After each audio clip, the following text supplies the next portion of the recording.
It couldn't have been a better evening. Tonight, Good Evening Ghana brings you another exclusive, whilst the commission, the Presidential Commission hearing matters that occurred at the World Cup is still going on. The Black Stars went to Lome last time and achieved results. After that, the boardroom of the Ghana Football Association has been very, very busy, and they have been having consultations, announcements, and negotiations, if you like, with Coach Kwesi Appiah. Is he the former coach of the Black Stars? Is he still the coach of the Black Stars? The Daily Graphic have taken a particularly stern position against the Football Association. Last Saturday, the Graphic led on a story entitled Kwesi Appiah has been given a raw deal. What can be better than hearing from the horse's own mouth? Tonight, we present to you an exclusive interview with Coach Kwesi Appiah. Tell your friend to tell his friend, and tune to Metro TV to see Kwesi Appiah. Coach, good evening. Good evening. Welcome. Thank you very much for giving us this opportunity. Yeah. You seem like you're still in high spirit. Have you been sacked? At the moment, I wouldn't like to make any comment on it. As we speak, I've not got any letter from the FA. And for me, I believe we have to leave it to the lawyers to deal with it. So the break will come now. After the break, every question that you can imagine would be asked. What happened at the World Cup? Why did Kevin Prince Boateng not play in the opening game? What happened before the Germany game? But we'll also talk about something Kwesi Appiah has done. He's the Ghanaian coach that has given the Black Stars the biggest ever international victory, beating Egypt by 6-1 at the Kumasi Sports Stadium. Egypt is still the record holder of the African Cup of Nations title. How did he prepare for that game? And where does Kwesi Appiah go from here? We'll be back.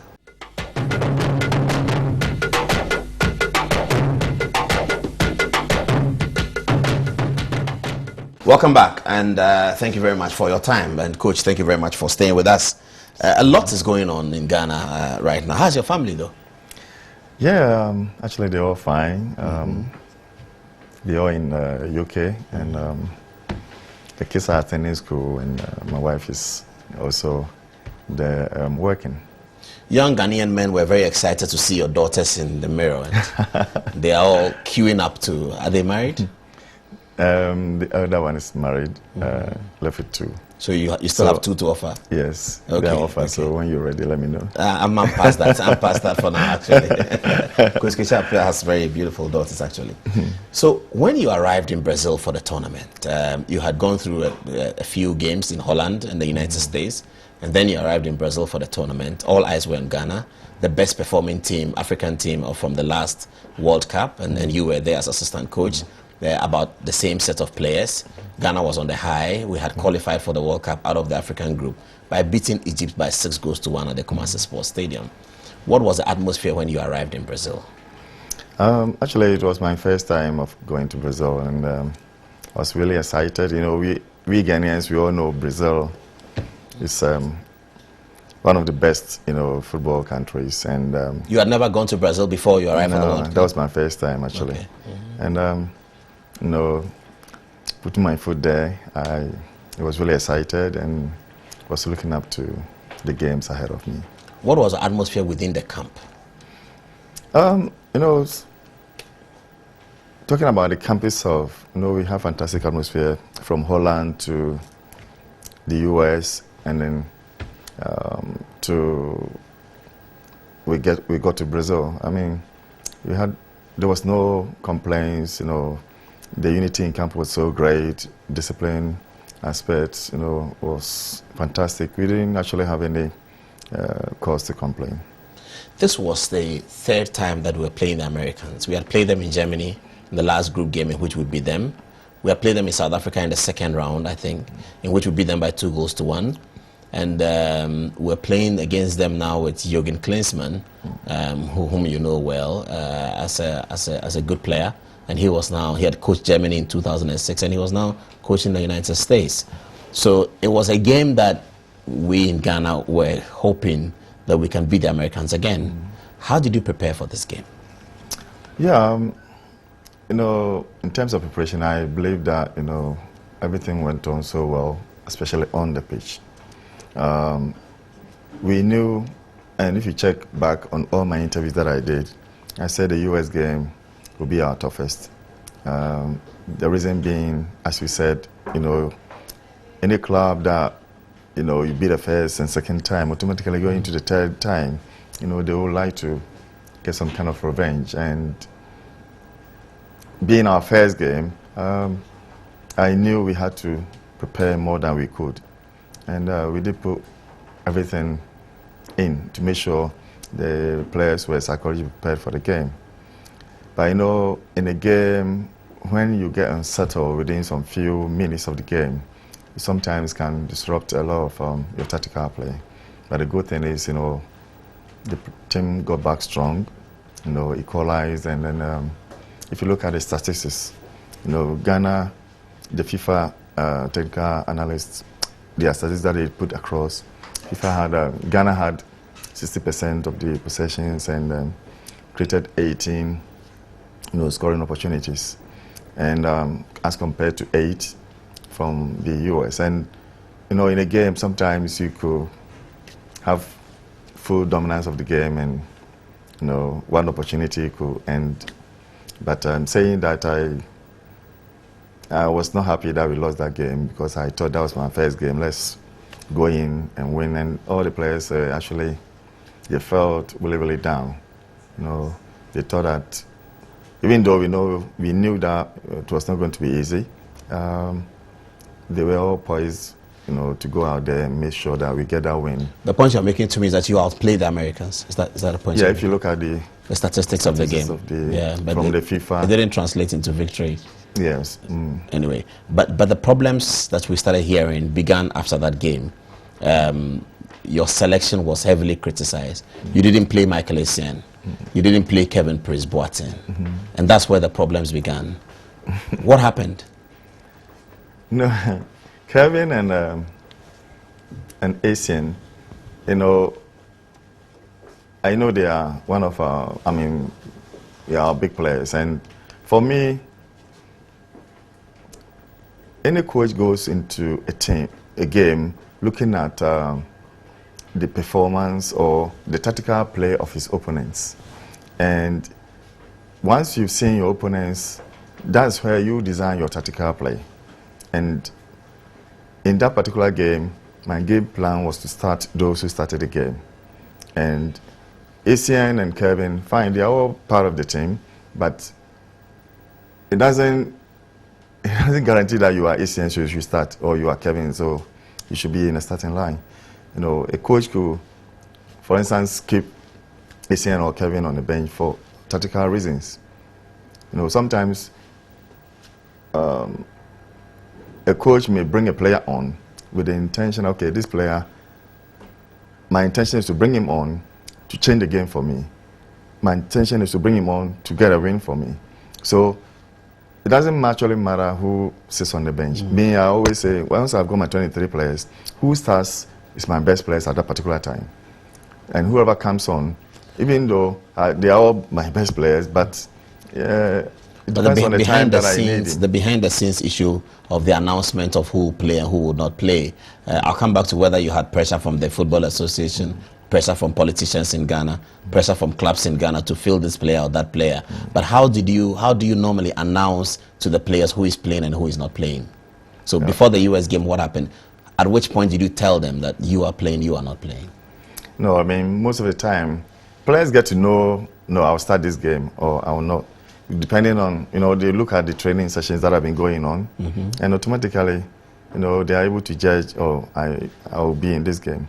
But, you know, what I did was to make sure I have a team, and with me, that since I took over, that's anytime, unless the players see the team on the board, none of them is sure he will start.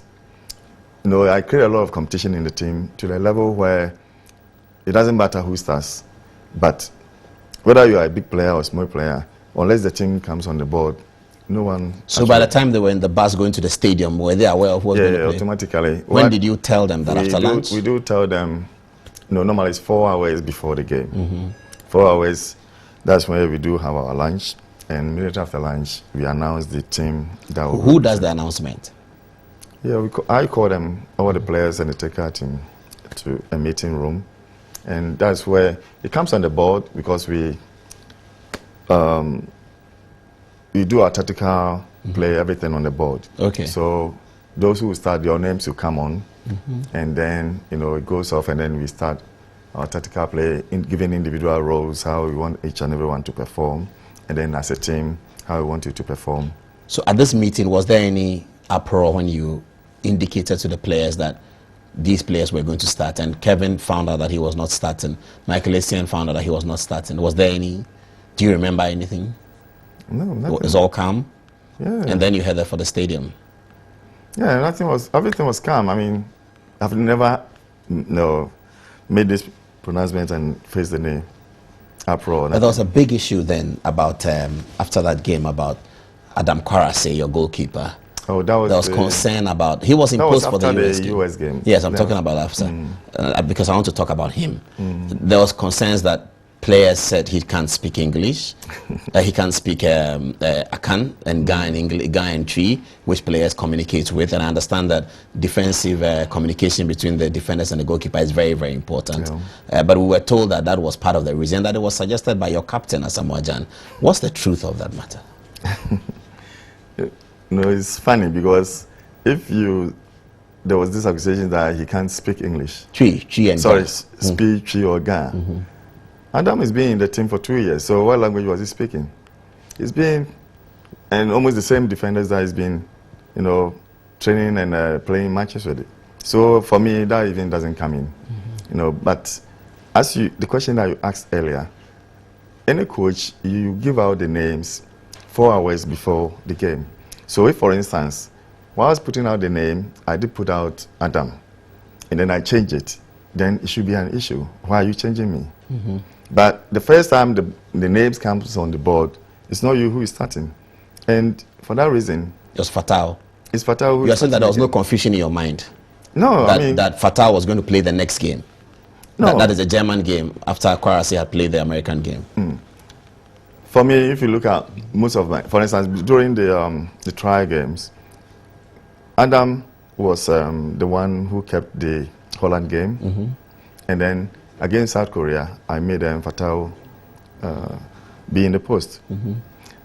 If we should be talking about who should complain or who should be asking why he's not in the post, then it should be Fatal, because he has been in our post for the past 2 years. So he was left out to be on the bench, and Adam, was made to keep the first game. Was Asamoah involved in that decision? No, Asamoah has never. He himself doesn't know whether you start or not. And that's why I said that in my team, I always make sure there's a lot of competition. And for that reason, anyone could start a game. And I don't believe in telling the player, oh, you start today, or this player will not play today. Because once you do that, it will get to a stage where you will be lying to the player. You don't need to. And here's a case where we've gone for a competition. It's different from if it's a club level. Club level, you have all your players with you always, and it's important you let players know when they are playing and when they're not playing. But here's a case we are in a competition, and competition, all the players who are there are competent. That's why they are in the group. And for that reason, I have total confidence in all my players, and it doesn't matter who starts. So your decision to substitute Kwesi, not substitute, but not use him as a starting player in the game against Germany, was born out of what? Is it training session? Sometimes, that's why you call a manager. There are some issues that you try to keep it to yourself for the interest of the player and the team. So you can't disclose that to us? Sometimes there are some things that happen, and it's not important that, because once you do that, then most players will lose confidence in you as a manager. I understand. So there's this big matter also that you don't have control of your players, Coach Kwesi Appiah. They say you don't have control of your players. Your players run roughshod over you. You don't have control over the dressing room. And I've interviewed journalists on this program who have made that point, that you don't have control over your dressing room. You don't have control over your players. You get into an altercation, a quarrel with Kevin Prince-Boateng at the World Cup during training session and all of that. Do you have control over your players? I've heard people saying, oh, the coach has lost control in the dressing room, and I keep asking myself, what does that mean? From my understanding, if a coach loses control in the dressing room, that means, whatever the coach tells the players, they don't do it. The players have got no respect, for the coach. And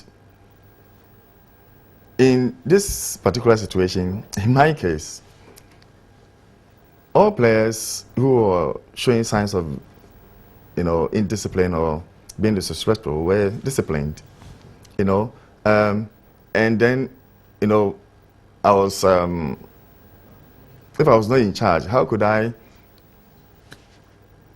send out Sule and Kevin out of the camp? And more so, if you have no control and the players are bigger than you, automatically there was no way, I could have made ACN and Kevin also sent on the bench. Because, and then, you look at the performance of the team as well.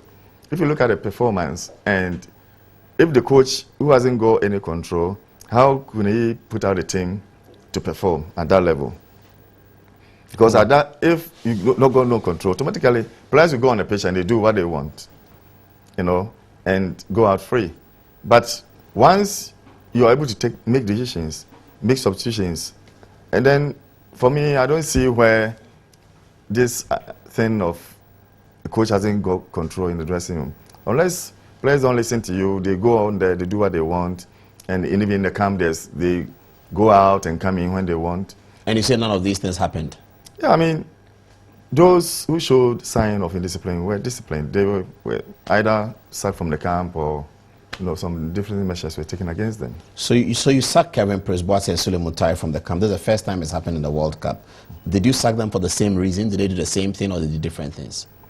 When you are a manager and you go for a competition, sometimes some players might do, some petty things, but you have to try and cope with it.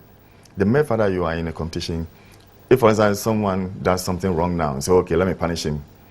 You're sending good signal to the whole team. You need good atmosphere. You need players to be united, to fight for you. And for that reason, but you look at the other side of it. If the player does this today, tomorrow he does this, the next day he does that, and you keep quiet, what signal are you sending to the younger ones who are also coming up? You're telling them that, okay, he is doing it, you should go away free with it. And they automatically... So what did they do? What did Sule, for instance, do? No, I mean, in Sule's case, if I sit here to tell you I was there, I'll be lying. Mm-hmm.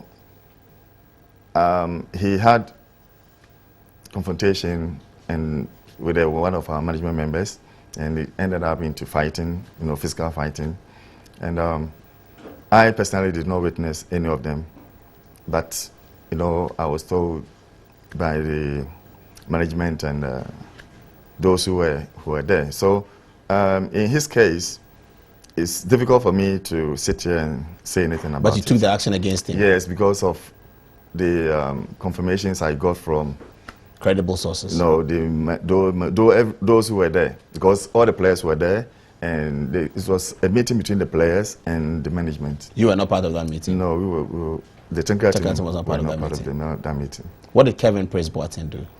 No, I wouldn't like to say every single thing, but when you showing signs of disrespect to your coach and even to your players, sometimes along the line, if nothing is done about it. Kwesi Appiah, somebody will say that your own chickens have come home to roost. This was the same Kevin Prince-Boateng which you repackaged and brought to Ghanaians in the Kumasi game and got him to take the flag of Ghana around the stadium at the time when Ghanaians were very upset with him for turning his back on Ghana after South Africa.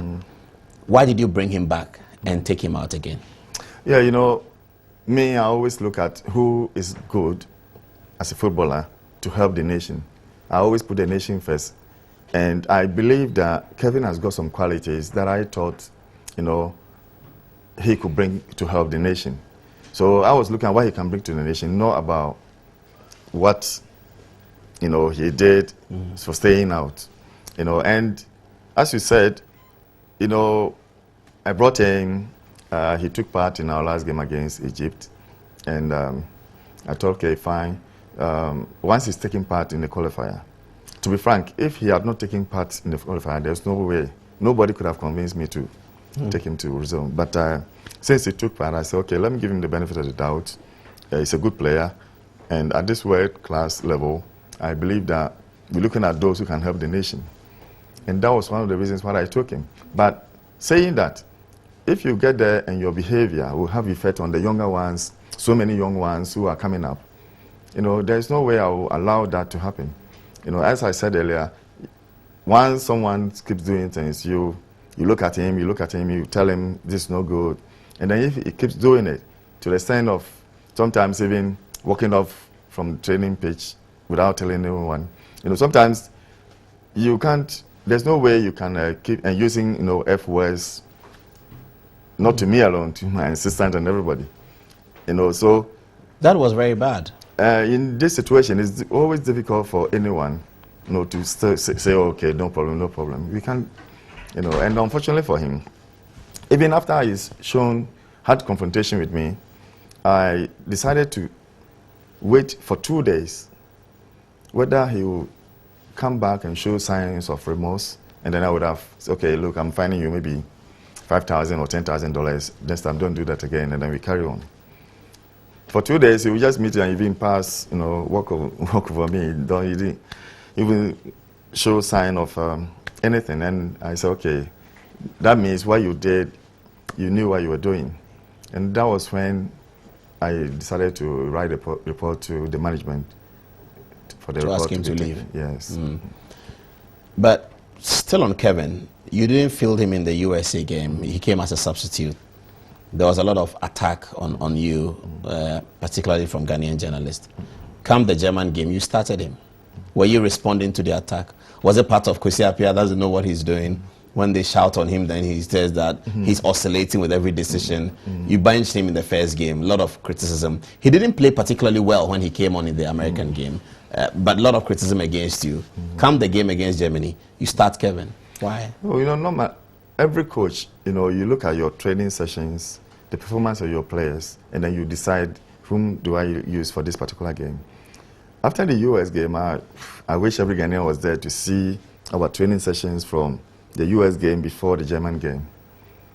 So the thing is, we keep asking, hey, why is Kevin, you know, putting everything in at training? And we actually realized that, you know, here is a player who lived in Germany, and maybe this is about time he wants to prove the Germans that he's a really good player. And as I said, every coach looks at the training session before he picks his team for. So looking at his training session, I personally was a bit convinced that, no, this guy wants to prove something. So let me put him out there.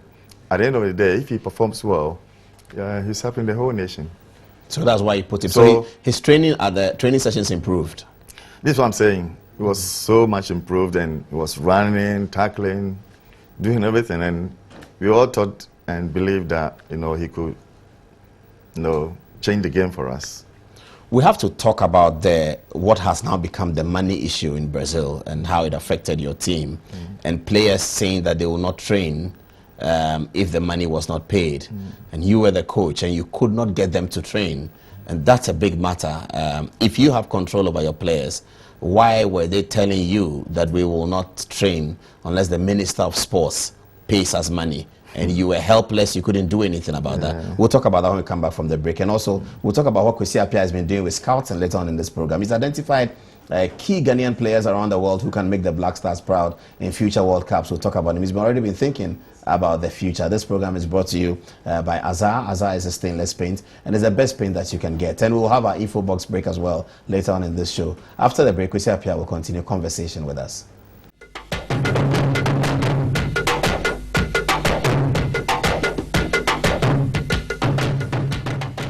Welcome back. Thank you very much. And we are coming to you from the Best Western Premier Hotel. They gave us a place here to record this interview. They gave me a cup of tea as well. It's by Best Western Premier. Coach, thank you very much for your time. Forget about my tea. Don't worry about it. So now the big question about whether you are actually in charge of the team or not. Players told you that they will not train because they are waiting for money. When did you first hear this concern about we will not train because of money, and what did you do about it?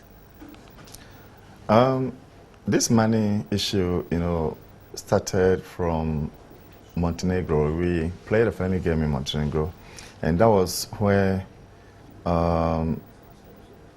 there were two people from, I think, parliamentary group who are in charge of sports. Two honorable ministers came over to meet the players, and in Montenegro. In Montenegro, and normally, they discuss all these things before, we go into any World Cup. And during the discussions, from what I know, it never ended because the ministers didn't want to commit themselves, agreeing to what the players requested. In terms of the figure or the time? In terms of the figure. Okay. Because the players requested 400,000, and they didn't want to commit themselves, saying, "So, we've agreed." But it ended up that they will come back to it again. Fortunately or unfortunately, normally when the players started, I called the camp in Ghana here. I think that was the best time, they could have used to get the players to discuss these money issues. When you were in Ghana? When we started training in Ghana. But unfortunately, that was also not done. Did it come up at all when you started training in Ghana? Did the players, when you named your 23 for the World Cup? No, because I named 25. Yes, okay. And normally, we went to Holland, play Holland before the 23 names was announced. So the players were waiting to know the 23 players who are going before requesting for it. So actually in Holland, a day after the name were announced, they requested for it. And they were told, that the money will not be coming to Holland, but by the time they get to the US, they'll get the money there. So when you go to US, started training, they requested for it again, and they were told that, they are working on it and to be coming.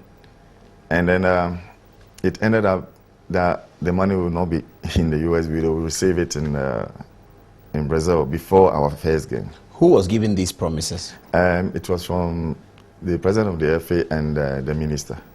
To the players? To the players. So from Holland, they said US. You arrived in the US, it wasn't there. Yeah. They said you get it when you arrive in Brazil, before the game against America. Yes. Then what happened?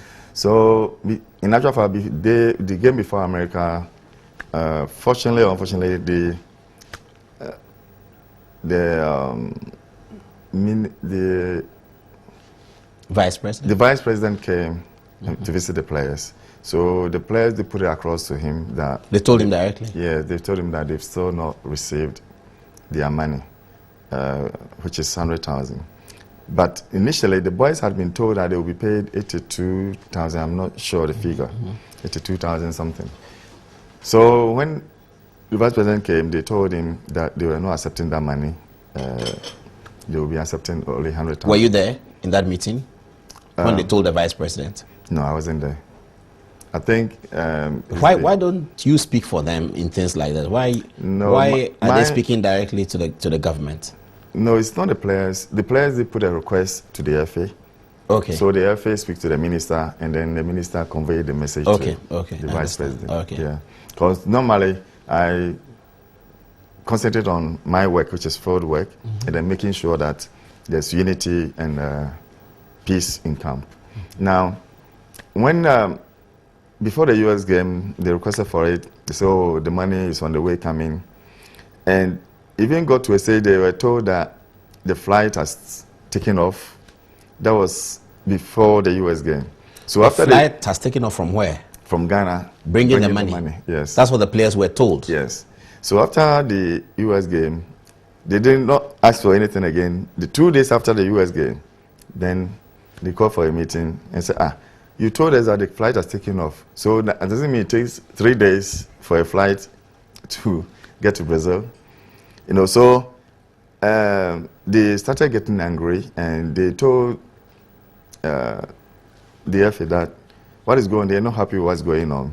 And they are not kids, they are all grown-ups. It's better they should have told them that, look, we're not getting the money to you now. Play all the 3 games. 3 games, and we'll pay you, so that everybody puts his mind off the money. But if you keep saying the money is coming tomorrow, they are not kids. And when they told them, they were told again that the money will be ready before the German game. I see. And before the German game, they waited, requested it, nothing was. It got to a stage that I was the one who could go and face the players to convince them. More especially before the German game. I had to go and tell them, look, you need to calm down, forget about the money, we've got a big game ahead of us. So you know what? They were told again that immediately after the German game, they would either get the money in the dressing room or before we get back to our team base, the money will be there. We go back after the game, nothing. So 2 days after, we went for a training and all the players called me. And you know what? They told me, look, coach, every time since Holland, anytime we ask for this money, you step in and, you tell us to calm down on it. And we've done that from Holland, the US, played the US, and then played the German game as well. And, nothing is going on. So I told them that, look, it's important that we all concentrate on the games because money there, by it will come. But, they were not happy with the way things were going. So they said, look, the way you lead them, they are not able to come to us anymore. The way you always come to calm us down, it's kind of, your integrity is also at stake. Mm-hmm. And I understood the angle that they were coming from because you can't lead, something that you yourself know might not come, and you keep telling it to come today, tomorrow, and you lose your respect in front of your players. So I told them that I understand, their view. It's important that we, after the training, we go and meet the management. So after the training, they met the management and they told the management that, look, we are not going for our third game. We are not even leaving our team base. So they had to call the minister on phone. And the minister told them, look, you go, the plane will beat you in Brasilia. Mm-hmm. The plane which bringing the money will beat you in Brasilia. So by the time you reach there, the money will be there so that when you get the money, you can continue to train. And the boys told him that, okay, if the money doesn't come, that means we're not training until we get the money. And then there was this assurance that, okay, the money will be coming. So if you put yourself in my shoe, mm-hmm. where, they've been promised that the money will be coming, if the money doesn't come, they will not train, and then they get there and the money is not there.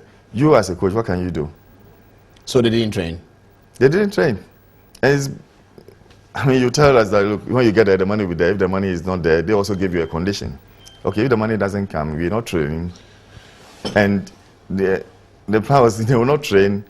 And for you, me, the coach, my problem is if players don't train, that was something that I was putting across to them that, look, if you don't train, it might have effect. But the bottom line is, if the last minute the money comes, what can you do?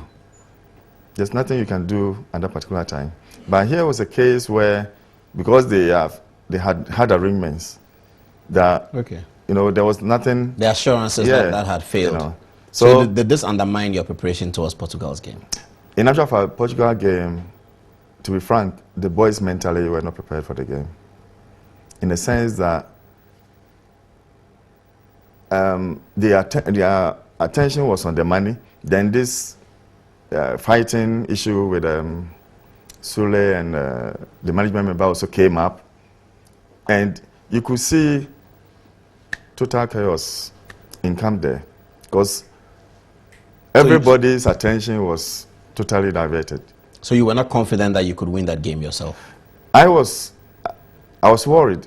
I was really worried that, every coach, the last training that you do before a game is your 2 days before a game. That's the time you can do any tactical or any hard training. The day before the game, there's nothing you can do. You just, to warm the muscles up and, you get yourself ready to the game. So it was 2 days after that when these guys, the players, decided we're not training. And that actually made me worry because I knew automatically it will have effect on our performance. You know, automatically. And I was not surprised because if you look at the US game, the German game, the performance in the Portugal was not the Ghana that performed in the first two games. So this whole money issue derails the World Cup ambition. Was it a big part of the outcome? You know, 1 point out of 9 points. When you're talking about a coach's performance, there are factors that leads to for a team to perform. So, for me, this outside factor, which was particularly the money, that had a big effect on the team's preparation towards to the Portugal game.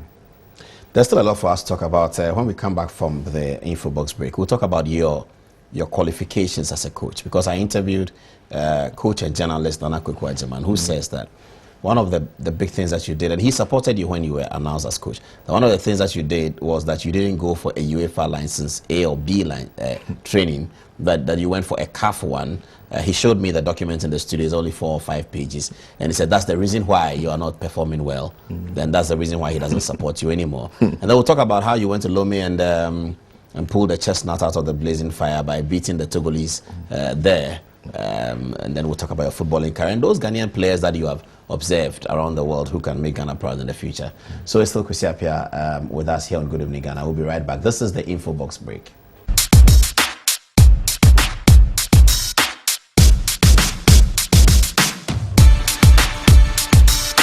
Hey guys, thanks for tuning in to another episode of SMR Social Media Review right here on Infobox TV, and it's your girl Chris.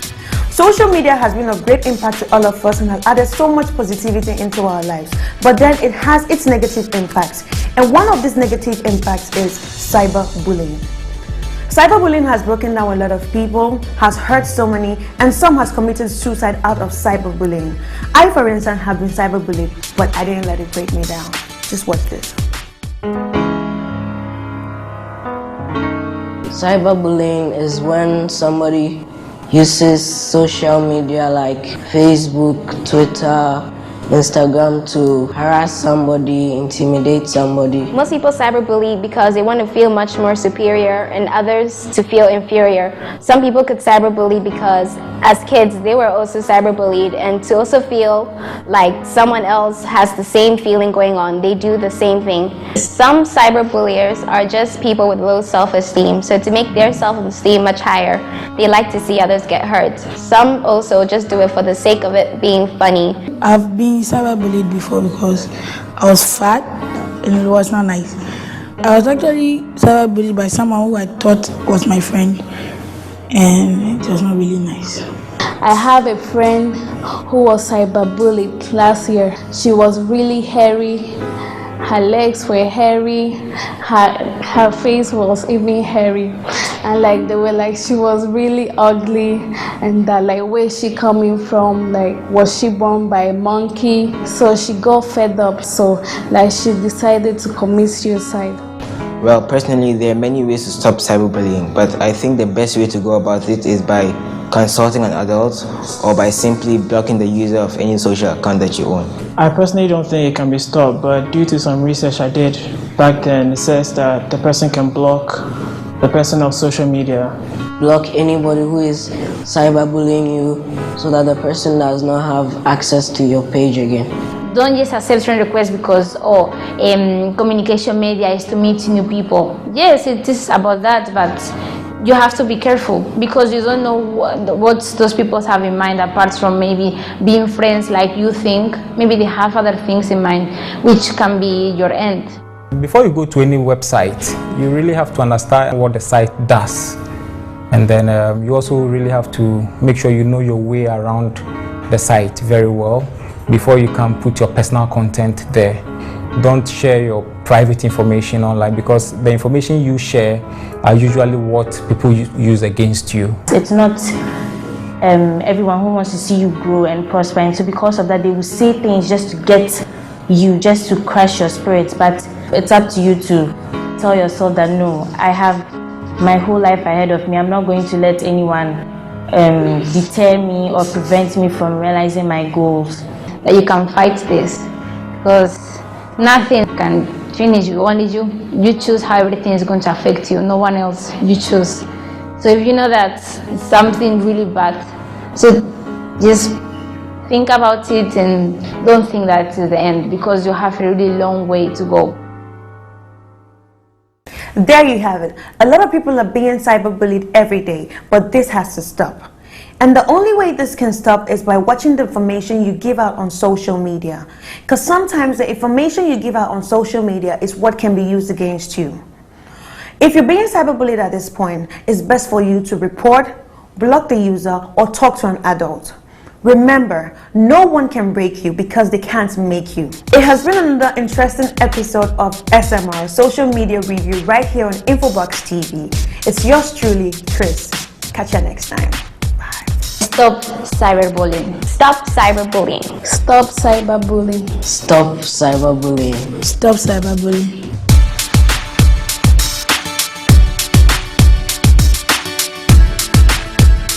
Welcome back. Thank you very much for your time. So, Coach, what qualifications do you have as a coach? At the moment, I've got CAF FIFA license A. Nanajiman says that that's not enough, that you should have UEFA license B or something like that. That is, I'm surprised. Anyway, I don't believe he's even a coach anyway. But if he is, he will not be saying that, because now FIFA has made these courses available for all continents. Mm-hmm. So if, for instance, someone is in America. Yes, they do their courses, but it's, for instance, we in Africa. That's why it's called CAF, FIFA courses. It's FIFA who has organized all these courses. It's not CAF alone who is organizing these courses. So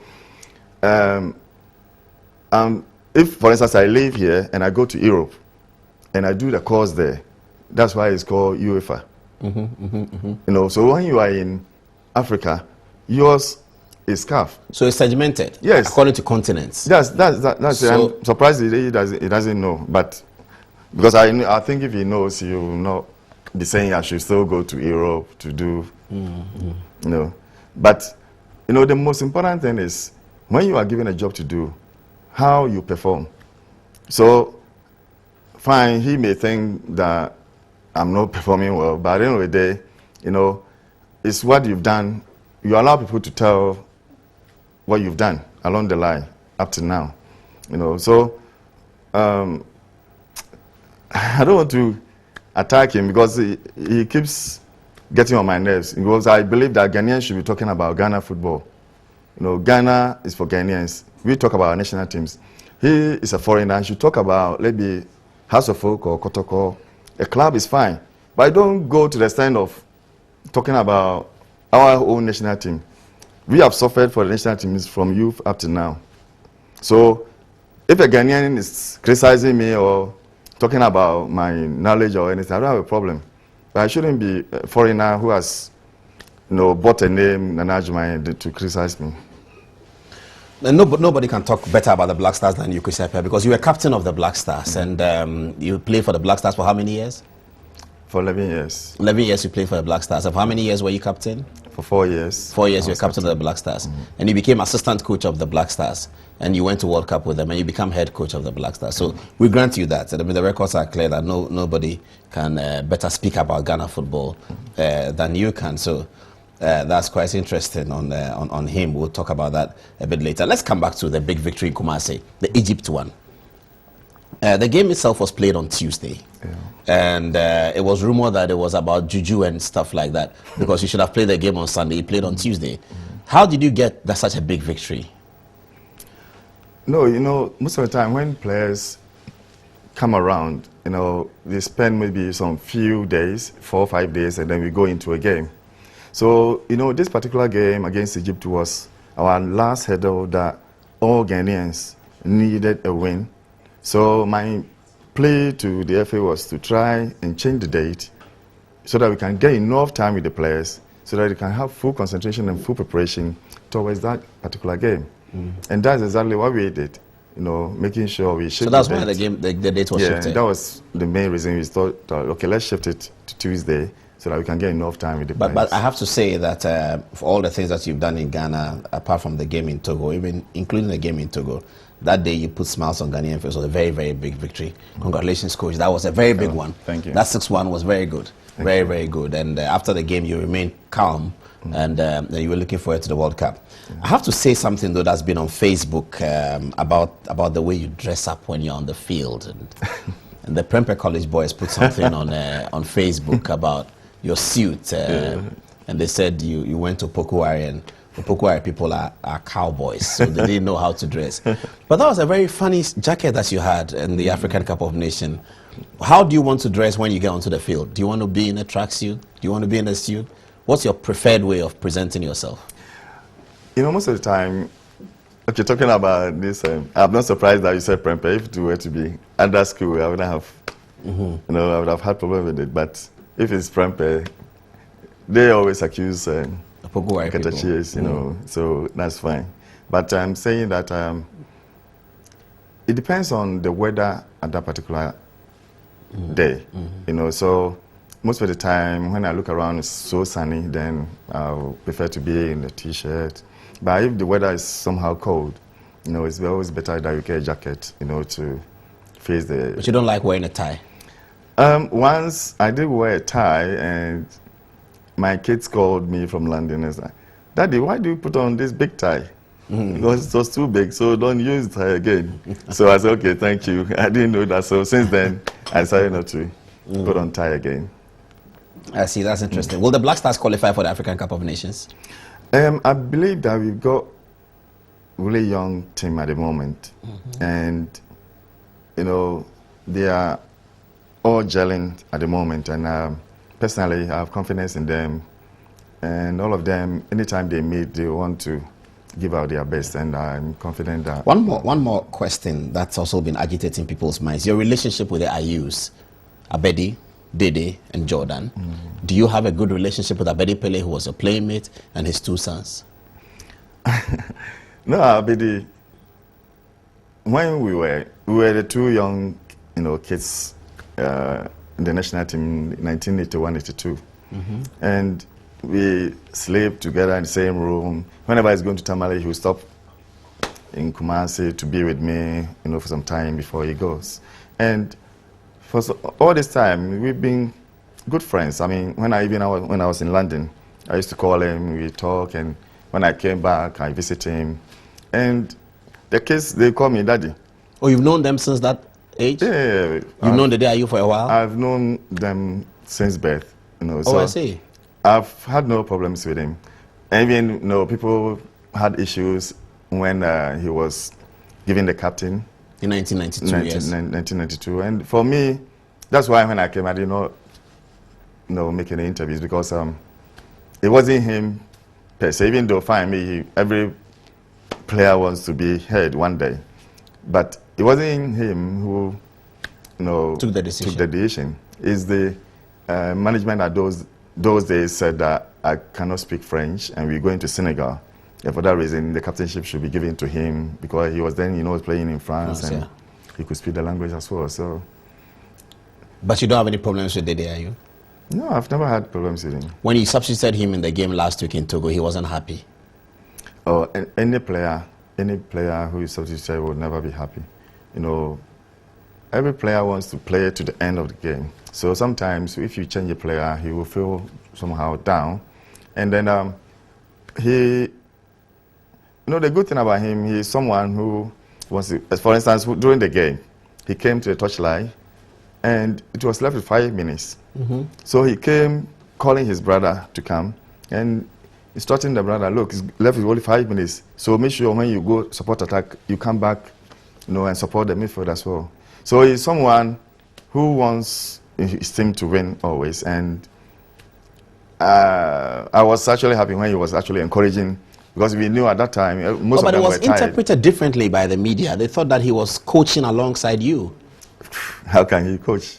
Well, they thought that he was disregarding you and taking over your job. No. At that time, we were doing a change. So the game had kind of come to a standstill. So initially I wanted to change Solomon Asante to come in. And then when when he was standing on the touchline, that was when we got the third goal. So when we got the third goal, I said, Solomon, go and sit down. So I brought Jima because I needed someone to stabilize the defense. So you were not confused? No. That's how it was reported, that you didn't know what kind of substitution to make. No, but the time before he came there, I had made a substitution already. No, I'm not about the day are you, but that you were oscillating. No, you said this one come, this one sit down. No, this is what I'm saying. Before he came to stand there, I had made that substitution already. Already, okay. So Jima was then, if you look at the tape again, you see at that time Jima was going to the fourth referee.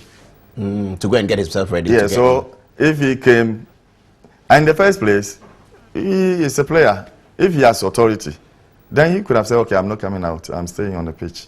Yes. So this idea of... So you were not worried that he was standing by you and talking to his brother? Look, when anything, and this happens to most teams, when it's about some few minutes to the end of the game, and more so where it looked like at the time that we got a goal, and it wasn't him, many of those in the dugout were shouting.